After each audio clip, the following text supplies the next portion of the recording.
In today's video, I'll be showing you how to scan a document on your Samsung Galaxy S9 tablet.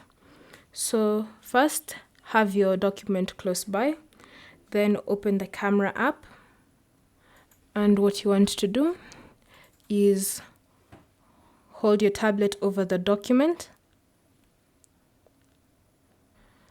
and once it's over the document, you should see this yellow button that says scan. So what you want to do is tap on the button and the image will be taken. Next, what you want to do is use these circles to trim the document or to add some space so that it looks neat and tidy. And once you're happy with how the document looks like that, simply tap on save.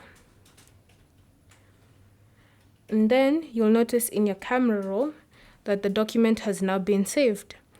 You can now use it to share it in emails. So just tap on the share icon, and then you can now share using quick share, messages, WhatsApp, contacts, or Gmail.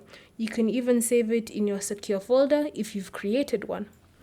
Thank you for watching. If you have any questions or comments, leave them down below and we'll get back to you.